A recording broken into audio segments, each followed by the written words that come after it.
Pourquoi? Parce que la croix il s'est donné sur la croix pour tout le monde en fait. Il s'est sacrifié pour que nous recevions le pardon de nos péchés. Nous retrouvons cette porte dans le verset 32 en fait. La porte des brebis. Et la porte des brebis, comme ça nous rappelle la croix, tout a commencé à la croix pour tout homme et femme qui croient en Christ. Tout a commencé par la croix. La deuxième porte, c'est la porte des poissons. Retenez bien ça. Jérusalem, elles étaient l'une à la suite de l'autre. La porte des poissons. Ici, c'est juste un rappel en fait de ce qui a été fait la semaine passée. Hein. Donc je le répète, c'est peut-être un peu plus clair même cette semaine-ci. Nous nous retrouvons donc à ce moment-là dans le verset 3. Les pêcheurs, nous le savons à l'époque, ramenaient le fruit de leur pêche. Ça veut dire quoi? Quand tu reçois Christ à la première porte, tu es la brebis qui est rentrée dans le pâturage. On t'enseigne. Tu deviens toi-même un pêcheur et tu dois aller chercher les âmes. Tu ne peux pas garder la connaissance que tu reçois pour toi. À ton tour, tu dois aller chercher les âmes. Nous devons devenir des pêcheurs. Nous trouvons ce passage commémoratif dans Matthieu 4, 19. Dans Marc 1, 17, lui dit « Suivez-moi, je ferai de vous des pêcheurs d'hommes. » Amen. Nous nous devons de donner ce que nous avons reçu, comme je vous l'ai dit, parce que c'est très mal de la part d'un chrétien de manger la parole, de recevoir la vie éternelle et de ne pas penser à faire passer le flambeau à d'autres. Amen. Alors, la troisième porte maintenant, c'est la porte du vieux mur. La porte du vieux mur, en hébreu, on dit Yeshona. Vous savez qu'il y a la fête de Yeshona, le vieux mur. Qu'est-ce que c'est que cette porte? Cette porte nous rappelle que nous avons entendu la vérité et qu'elle ne changera pas. Elle restera éternellement la même. Tout chrétien qui a expérimenté les deux portes avant devra passer par cette porte de se rappeler qu'il a entendu la vérité. Il ne peut pas se détourner de cette vérité. Elle ne changera pas. Quoique quelques problèmes arrivent dans ta vie, la vérité de la croix est là. La vérité qui te dit que tu es une brebis, que le Père t'a fait passer par la porte et que Jésus est là. Pourquoi? Quand le doute vient, quand les problèmes viennent, quand l'ennemi vient attaquer tes pensées, cette vérité te permet maintenant de tenir et de te rappeler que Jésus-Christ est le chemin. De te rappeler que Jésus-Christ est la vérité et la vie. La porte du vieux mur. Rappelez-vous de sa troisième porte. Il est le même hier, aujourd'hui, éternellement. Le message du salut restera éternel. Le salut ne s'obtient que par lui. Il n'y a pas un autre. On vous a apporté des Bouddhas. On vous a apporté des Mohamed. On vous a apporté tellement de choses. Il n'y a que par Jésus qu'on entend que nous avons notre salut, que nous avons la vie éternelle. Acte 4, 12. Ainsi parle l'Éternel. Placez-vous sur le chemin, regardez et demandez quels sont les anciens sentiers. Quelle est la bonne voie? Marchez-y et vous trouverez le repos de vos âmes. Mais ils répondirent, nous n'y marcherions point. Ça, c'est ceux qui sont dans le monde, qui ont entendu la parole. Qui n'a pas entendu parler de Christ dans ce monde? Qui n'est pas au courant de ce qui se passe? Qui ne connaît pas la vérité? Mais des gens continuent à dire, oh, on ne croit pas en votre Christ là. Oh, c'est des fabulations, ce n'est pas la vérité. C'est ce que le peuple d'Israël a fait. C'est comme ça que le peuple d'Israël a renié Jésus. Jérémie 6, 16. J'ai mis des sentinelles près de vous. Soyez attentifs au son de la trompette. Mais ils répondirent, nous n'y serons pas attentifs. Mais bien aimés, qu'est-ce qui se passe? Nous parlons comme ça devant des réseaux sociaux. Nous apportons la parole, nous invitons les gens. Beaucoup refusent d'être attentifs. Beaucoup sont distraits dans ces temps-ci. Nous-mêmes qui sommes dans l'église, nous sommes lourds, nous sommes distraits. Nous voyons que Dieu, malgré qu'il nous a mis des sentinelles pour nous prévenir, ça veut dire les hommes de Dieu, les gens qui crient, les gens qui apportent l'évangile, sur les portes, ce sont de nouveau les portes de notre vie. À Jérusalem, le peuple a continué à le refuser, comme nous continuons à le refuser aujourd'hui. À notre époque, nous le voyons. Nous avons des nouvelles expériences, nous avons des nouvelles sciences, nous avons des nouvelles choses ésotériques, nous avons la rose-croix, nous avons toutes ces choses-là. Mais les gens refusent d'entendre que la seule porte est Christ. Pourtant, la plus belle expérience d'un chrétien, c'est de rencontrer Christ. Alléluia. Alors, nous sommes arrivés à la 4e porte, je pense, la fois passée, qui était la porte d'Éphraïm. Nous savons que Éphraïm est le fils de Joseph. Mais que veut dire Éphraïm? Éphraïm veut dire la fécondité. La fécondité. Jésus nous a demandé d'aller annoncer la bonne nouvelle. Il ne nous a pas dit de rester enfermés chez nous. Il ne nous a pas dit de nous taire. Il nous a envoyés la bonne nouvelle auprès des hommes de toutes les nations. Mais il nous a demandé aussi de faire des disciples. Ça veut dire qu'aujourd'hui, quand tu as cette connaissance-là, tu es parti par ces 4 portes-là. Toi, tu es devenu quelque part un envoyé, un missionnaire. Et tu dois faire des disciples, des gens à qui tu parles. Alors, quand nous regardons dans Matthieu 28, 20, il nous dit de nous multiplier. Nous devons nous multiplier. Amen. Je vais m'arrêter ici et je vais laisser l'apôtre Alain continuer. Pourquoi est-ce que nous parlons de cette porte? Et il va continuer, donc il y a la 5e porte, à moins que c'était moi qui avais emmené ça. Hein. Je ne sais plus parce qu'après, voilà, je pense 5e porte. On s'est arrêté la fois passée à la 4e porte, si je me rappelle bien. C'était ça. Hein. Alors, est-ce qu'on fera encore 1 ou 2 portes en plus ou... on va rajouter peut-être 2 portes en plus aujourd'hui, qui est la 5e porte, la porte de l'angle. Ça veut dire qu'une prochaine fois, on ne va pas recommencer à 0. On va commencer directement un petit par... rappel de la 5e et la 6e porte. Et puis on va continuer. Sinon, alors, voilà. On a voulu faire ça pour que vraiment tout le monde soit au courant, parce que la fois passée aussi, c'était aussi ordonné qu'aujourd'hui. Donc la 5e porte, c'est la porte de l'angle, porte que nous rencontrons en faisant le tour du mur. C'est une porte, nous sommes dans le corps du Christ. Nous sommes en partie dans la construction du corps du Christ. Nous sommes les membres du corps du Christ. Ceci nous ramène à la fondation de Christ encore une fois. Parce que si nous regardons, cette fondation a été faite par les prophètes et par les apôtres. Pourquoi? Vous regardez l'Ancien Testament, les prophètes ont déjà annoncé Christ depuis. Vous regardez dans Ézéchiel, vous regardez dans les anciens écrits, il a été annoncé. Mais quand vous regardez maintenant les apôtres qui ont été ceux qui ont vécu avec lui, qui l'ont approché, qui ont pu avoir l'expérience d'être avec lui, les fondations même de l'angle ont été faites par ces personnes-là. Mais qui est l'angle principal? C'est Jésus-Christ, encore une fois. Il est celui qui assure la solidité de la construction des murs.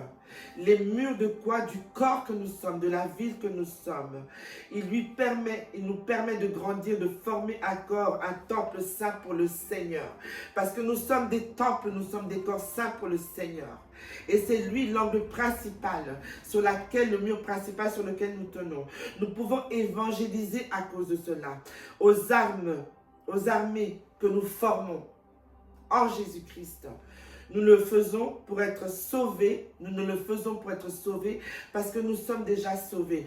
Nous le faisons pour que d'autres soient sauvés. Nous ne pouvons pas garder ça pour nous. Amen. La 6e porte, la porte de la vallée, c'est la porte de la décision. Beaucoup viennent, acceptent Christ. Mais as-tu décidé réellement de le suivre? As-tu décidé de faire le sacrifice? Toutes ces portes étaient sur Israël. Et toutes ces portes, les Israéliens les utilisaient. Amen. Mais toutes ces portes, comme je vous l'ai dit, représentent le parcours du chrétien aujourd'hui. Ça veut dire que alors la prophétie avait déjà été annoncée lorsque Israël était construit sur nos vies à nous. Nous sommes une branche qui est rajoutée à la branche principale, que sont les Juifs. Mais déjà, lorsque on construisait Israël, il y avait déjà un parchemin qui était là pour nous. Amen. Nous pouvons retrouver ça dans Joël 3, 14. La porte de la vallée, la porte de la décision. En regardant le schéma du mur, nous pouvons voir que cette porte est très éloignée des autres. Il faudra que je trouve l'image pour vous montrer en fait le schéma de comment on construisait Israël. Pourquoi? Quand tu donnes ta vie à Christ, Dieu te permet de vivre une période aisée. C'est une période de lune de miel. Tout ce que tu demandes, tu le reçois. C'est extraordinaire. On a le vent en poupe en fait, parce qu'on a on vit une relation très spéciale au début. C'est normal, un bébé qui pleure, et qui demande du biberon, on le lui donne. Nous sommes ces bébés-là. Nous sommes pouponnés comme un bébé qu'on pouponne, qu'on caresse, qu'on lave lorsqu'il vient de naître. C'est ce que Dieu fait avec nous. Nous devons savoir aussi que ce moment de pouponnage est la cinquième porte. Et puis nous quittons cette porte pour aller vers la sixième porte. Nous apprenons l'humilité parce que nous allons passer par beaucoup de problèmes. La porte de la vallée. Bien même que je marche dans la vallée de l'ombre de la mort, je ne crains rien parce que tu es avec moi. Psaume 23, 4. Amen. Nous apprenons l'humilité, nous commençons à comprendre que sans cette humilité, nous ne sommes rien. Parce que celui qui est venu, notre Seigneur, a été humble. Et il a vraiment, devant le Seigneur, nous devons savoir que nous devons être humbles. Nous allons traverser des épreuves parce qu'il a traversé des épreuves. Nous sommes appelés à vivre pendant notre vie chrétienne terrestre, à vivre dans cette humilité. Nous y arriverons. Ce n'est pas facile parce que le vieil homme a du mal à mourir, la chair a du mal à mourir. C'est par la grâce du Seigneur que nous annonçons l'évangile. Ce n'est pas de notre propre force. C'est pas parce que nous savons, c'est pas parce que nous avons vraiment la connaissance. C'est parce que c'est une grâce qui nous dit, qui nous donne. Alors dans cette humilité, de reconnaître que c'est par sa grâce que nous sommes et que nous annonçons l'évangile, nous apprenons à être humbles. Nous ne sommes rien, nous n'appartenons à Christ. Nous ne parlons pas de nous-mêmes, nous sommes des bouches par lesquelles il parle. Alléluia. Nous paierons le prix, ça ne sera pas facile. C'est pour cela qu'il est dit, bien même que je marche dans la vallée de l'ombre de la mort, je ne crains rien. Tu es avec moi. Amen. Amen. Ça va être trop long pour lire, mais mettez ça dans vos notes, Jean 15, de 18 à 20. Ok? C'est quelque chose que vous avez lire qui reprend tout cela. Jésus-Christ a renoncé à son trône de Dieu et à sa condition. Il est devenu serviteur. En vivant dans l'humilité et en étant obéissant jusqu'à la mort. Cette porte nous rappelle les épreuves que nous, ministres de Dieu, enfants de Dieu, envoyés de Dieu, serviteurs de Dieu, nous devrons vivre sur cette terre des hommes, cette terre des hommes.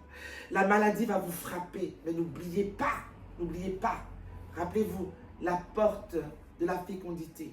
N'oubliez pas la porte de la vérité. Vous allez passer par des moments où on vous prendra tout. N'oubliez pas les portes dans lesquelles vous êtes passés. Vous allez passer par des moments où vous allez vous dire que mais il n'est plus là. N'oubliez pas les 5 autres portes par lesquelles vous êtes passés.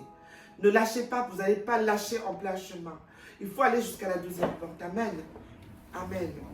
Alors, nous rappeler que Dieu nous donne des épreuves, mais il ne nous donne pas des épreuves que nous ne pouvons pas surmonter. Amen. Il est fidèle. 1 Corinthiens 10, 13. Dieu est fidèle. Mais dans ces épreuves, rappelez-vous du psaume 23 de 1 à 4. Bien même que je... Alors, vous connaissez ce psaume par toi, le psaume 23. Quand nous avons, après avoir traversé les vallées des épreuves, nous produisons du fruit maintenant. Tu es passé par cette vallée de l'ombre de la mort. On peut venir frapper aujourd'hui sur toi. Tu produis le fruit de la patience. On peut venir t'insulter. Tu produis le fruit de la patience. On peut te faire quoi que ce soit, tu produis du fruit maintenant. Jean 19. Je vais laisser quelqu'un lire, tiens, comme ça je vois un peu comment je lâche un peu ma voix, parce qu'Alain va commencer avec les portes de la Belgique après. Jean 19, quelqu'un peut lire ça rapidement s'il vous plaît. Jean 19, 10, verset 9. Parce que ça c'est une promesse qu'il nous fait. Je suis la porte, non? Non, Jean 19, pas Jean 17. Jean 19. C'est ça? 1, 0, oui, verset 9. Oui. C'est ça? Oh, pardon, oui. Pardon, relis le pardon, excuse-moi. Je suis la porte. Je suis la porte. Si quelqu'un entre par moi, il sera sauvé. Il entrera et il sortira, et il trouvera des pâturages. Amen. Dieu nous promet, il nous garantit par ce passage-là que il va nous donner du bon pâturage. Ça veut dire un lieu où nous allons être fructueux, un lieu où nous allons produire. Nous sommes ces brebis. Car où devant le bon berger, quelqu'un peut-il ne pas être vu? C'est impossible. Car étant ce bon berger, tu n'es pas inconnu. Il nous aide à traverser toutes ces portes. Jean 14, 6, Christian, si tu peux le trouver, le lire. Oui, Reine. Jean 14, 6. 14. 6. Oui, se définit comme étant, oui. Jésus lui dit, je suis le chemin, la vérité, la vie. Nul ne vient au Père que par moi. Il nous répète encore une fois. Impossible d'arriver au suprême, au superlatif que par Jésus-Christ. Je sais que je me répète, mais c'est là qu'il nous définit encore qui il est. Je suis le chemin. Le chemin, tu passes par les portes. La vérité, le vieux mur. Nul ne vient au Père que par moi. Alors, la 7e porte, la porte du fumier. Le fumier, ça sent mauvais, n'est-ce pas? C'est pas ça, c'est une odeur très désagréable. Alors, cette porte, si nous regardons bien, elle est très éloignée des 6 autres portes. Lorsque vous trouverez le plan, j'essaie de le trouver pour qu'on nous l'envoie. Quand la porte du fumier, il s'agissait d'une porte où on déposait les déchets, les excréments. Et par la suite, on les transportait à la vallée d'Imoun. Cette vallée, on brûlait ça là-bas. Aujourd'hui, cette vallée, si on regarde bien, c'est la GN. C'est la vallée de la malédiction. Amen. Donc, le fumier, c'est... Qu'est-ce qu'on peut en dire du fumier? Tout ce que nous subissons à la porte de la vallée, rappelez-vous, la vallée de l'ombre de la mort, nous servira dans cette porte. Parce que vous produisez du fruit, vous devenez fort. Et nous déposons tous nos péchés à ce moment-là. Parce que Dieu nous montre ce qui sont mauvais en nous. Il nous montre nos liens de famille. Il nous montre nos péchés. Il nous montre les alliances que nous avons faites qui vont à l'encontre de sa parole. Il nous dit encore, oui, Dieu nous dit, regarde mon enfant. Il t'ouvre les yeux pour que tu reconnaisses qui tu es. Le péché qui t'anime, le péché, le petit péché mignon, le péché que ton voisin ne connaît pas, le péché que ton pasteur ne connaît pas parce que tu as une certaine image. La vallée du fumier, ça sent très mauvais. Eh bien, Dieu te dit à ce moment-là, viens déposer ça à cette porte. Viens déposer ça à cette porte. Là, on va prendre ce fumier, on va prendre ce qui sent très mauvais et on va l'emmener là-bas, on va le brûler là-bas. C'est un endroit de malédiction. Dépose ton cœur devant Dieu. Ne cache rien. Dépose ton cœur devant Dieu parce que cet endroit-là, c'est pas beau, c'est pas facile de laisser ce qui transpire de nous et qui sent mauvais dehors. Ces expériences de cette porte, en fait, nous font réaliser, en fait, que nous avons peut-être l'impression, je mets toujours là, hein? Oh pardon, parce que je ne le voyais plus. Nous avons l'impression parfois que nous sommes dans la droiture, que nous sommes dans la vérité ou que nous sommes dans une bonne église. Nous avons l'impression que nous connaissons les choses. Mais quand tu passes par cette 7e porte-là, il faut te laisser vraiment toucher, te laisser polir. Ça fait mal, parce que quand on tire ça à gauche et à droite, ça fait très mal. Il faut accepter de reconnaître. Oh, je suis un fornicateur. Oh, je suis un voleur. Parce que le Seigneur te rappelle que tu es voleur. Peut-être que tu voles, mais tu ne t'en rends pas compte. Pourquoi? Parce que tu fais du travail en noir. Exemple, je donne un exemple, parce que Moïse nous a parlé de ça la fois passée. Moïse nous a parlé de ça la fois passée. Bon. Mais tu voles l'État, c'est pas bon.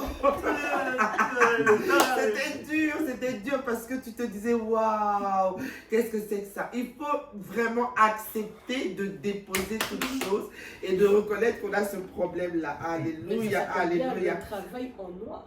Ah ouais? Excusez-moi.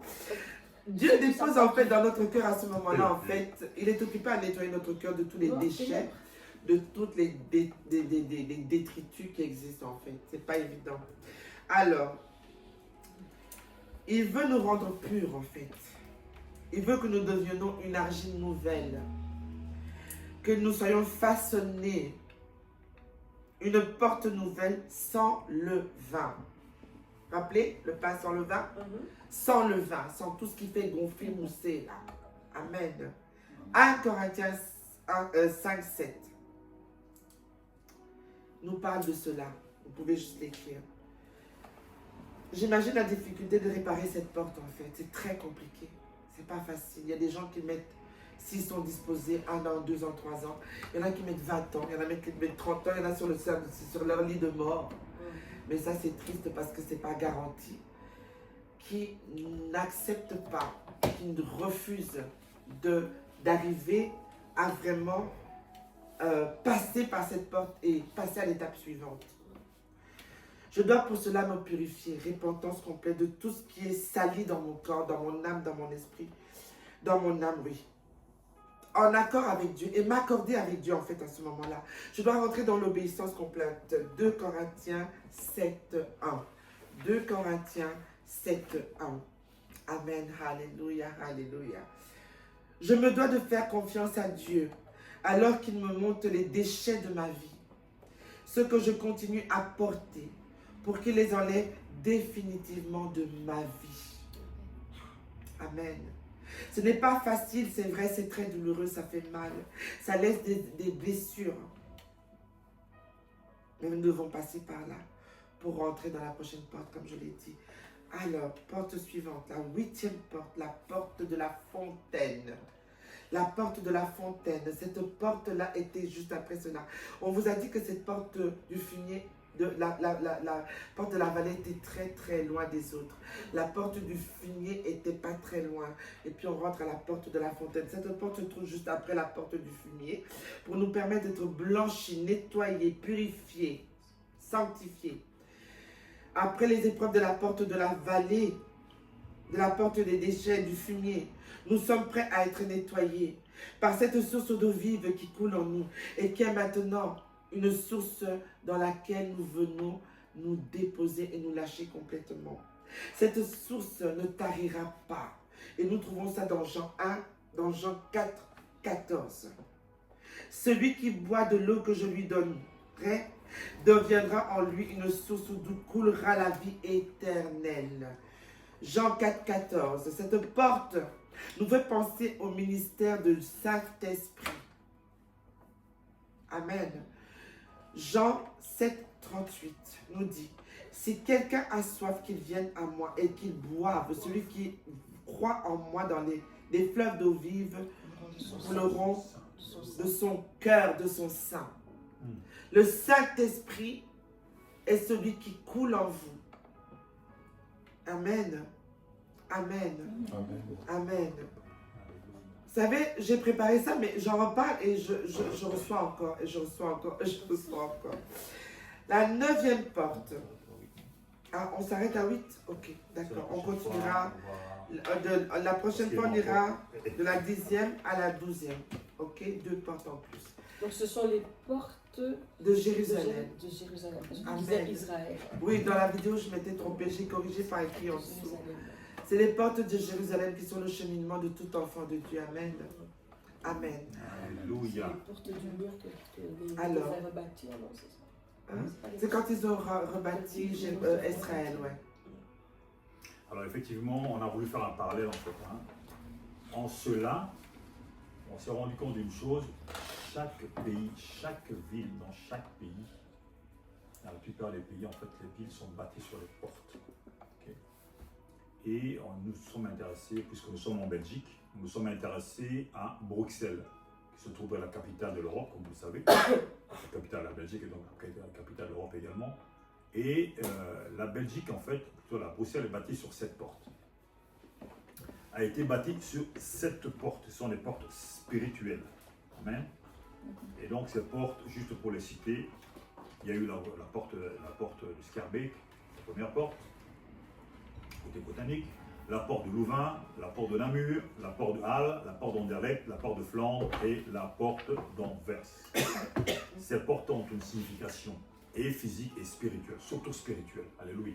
Parce que ces portes ont réellement été bâties, beaucoup disent dans le monde des ténèbres. Amen. Et évidemment, en ce moment, ça va être peut-être une lecture-étude en même temps. Okay, parce que ce n'est pas évident de pouvoir retenir tout cela par cœur. D'ailleurs, ce n'est pas du par cœur que nous voulons faire, nous voulons avoir une interaction. Okay, Si quelqu'un a une question à poser ou quoi, on peut s'arrêter, poser la question pour avancer ensemble. Et quand on aura fini de préparer ça, on va envoyer un document à tout PDF, le monde. ouais. Hein. Ah, ok. Ouais. Parce qu'on a voulu séparer en Parce qu'on plusieurs doit encore le parties. travailler, on le travaille un peu chaque fois. On se rend compte que c'est plus on creuse, plus il y a des sujets en fait. Il y a le côté spirituel, il y a le côté physique, il y a des trucs ésotériques, des trucs qui sont cachés, pourquoi, ceci, cela. On a voulu, vous savez, on ne peut pas arriver dans une ville. Rappelez-vous en fait, rapidement avant de dire ceci, de l'histoire de Daniel, lorsqu'il s'est mis à jeûner. La parole de Dieu déclare que dès le premier jour, le Seigneur l'Éternel a envoyé son ange pour lui donner la réponse. Mais le prince de Perse bloquait la chose. Et donc, il a fallu envoyer l'archange Michel, pour pouvoir débloquer la situation, parce qu'il y a un ange guerrier en fait. Okay. Et après cette bagarre de 21 jours, finalement, la lumière a été faite. Et donc, dans chaque ville, il y a des zones fortes qui sont établies. Donc, malheureusement, la plupart des personnes telles que nous sommes venus, et que ce soit ceux qui sont dans la parole de Dieu, qui veulent établir une église, que ce soit ceux qui veulent faire du business, on peut s'arriver comme ça dans une ville et dire, tiens, je m'établis, je veux faire du business. Bamba, oubliez ça. Ça ne va pas se passer comme tu l'entends, mon cher ami. On peut éteindre. Ça ne va pas se passer de cette manière-là, parce que dans chaque ville, il y a des hommes forts. Il y a des choses qui sont établies. Des choses envers lesquelles, soit tu vas te soumettre, en passant de l'autre côté, soit tu vas combattre et dominer. En réalité, dans la vie chrétienne, on se rend compte d'une chose. On est à l'intérieur ou on est dehors?